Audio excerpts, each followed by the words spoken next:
Hello everyone. So today I'm going to teach you another strategy that you can use to deal with negative emotions.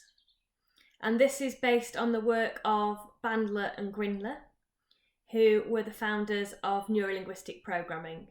This is something I'm trained in and I find it amazing for communication and interaction in everyday life. Helping people resolve issues as well as my own, and also in lots of very specific situations like running businesses and therapeutic interventions. So what we're doing with this strategy is we're going to be focusing on a feeling state. Now, as I said in my last video, different people store their thoughts in different ways. So some people see pictures, some people hear sounds, and some people feel feelings. And some people have a combination of them all. It depends on the situation. So what I want to do today is I want to focus on a feeling state. How to shift a negative feeling or emotion by identifying how you process it in your mind and making positive changes to make it feel differently. So what we do is we think about an issue or a trauma or something, a thought process or feeling that is proving problematic. So for example, you might have a memory of being in hospital and being held down by nurses and feeling very frightened. And when that memory comes back, it triggers those feelings of fear. What we need to do to give ourselves an indicator of how we're feeling is once again scale it. So thinking out of 10, 10 being the strongest, how strong is that reaction, that feeling within me? If you struggle to give it a scale out of 10, you could always draw yourself some faces, going from really happy and positive to feeling really, really terrible. And you could think, right, when I think about this memory, it makes me feel, for example, there on the scale. So once you've scaled it, what we're going to do is we're going to access on how you're feeling the feeling.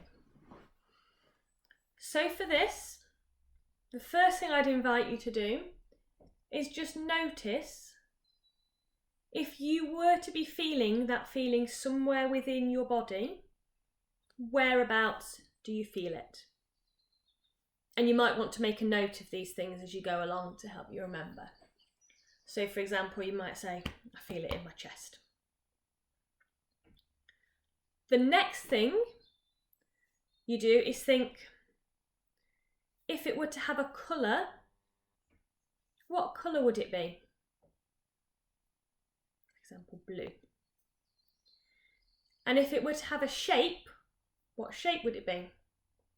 So perhaps a circle. And is that a 2-dimensional circle or a 3-dimensional circle? It's 3-dimensional, it's a ball. And what sort of size is that shape? It's about this big. And your answers could be anything, they're just the first things that come into mind. You then might like to ask yourself, does that shape have a texture? And if so, what texture has it got? And does it have a temperature? And what sort of temperature is that temperature?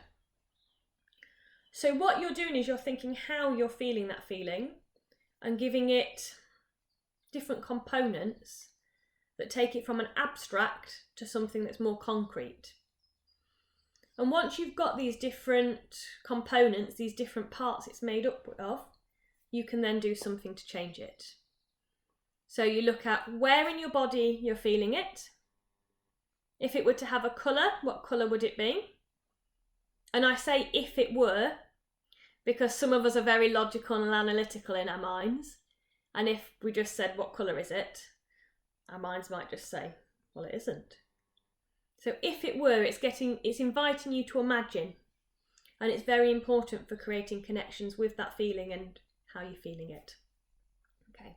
So if it were to have a colour, what colour would it be? Shape. 2D or 3D? Size of that shape. Does it have a temperature? If so, what? Does it have a texture? If so, what? Another thing that we often find with a feeling state is it moving or is it still? So you hear that in people's day-to-day language. They might say, oh, I've got butterflies in my stomach. Or my head's spinning. My stomach's churning. So quite often we feel a feeling state perhaps as a moving motion within the body. So once we've got all of those components, we can then change it. So you select them one at a time and you make a change. So for example, we might choose colour as the first one. So you might decide, right, I'm going to change its colour to a colour that's really calm and relaxing for me. And you might choose to do this with your eyes open, or you might choose to do it with your eyes closed to help you visualise that change. And you just change that colour into a really positive, relaxing colour. And then when it's done, take a nice deep breath. If it feels better, you want to save that change. And what I mean by this is your mind can only think of so much at one time. It's a little bit like a computer. I'm going to draw this for you now.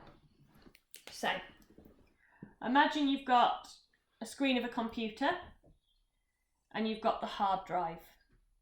And we've got all of these files stored on the hard drive.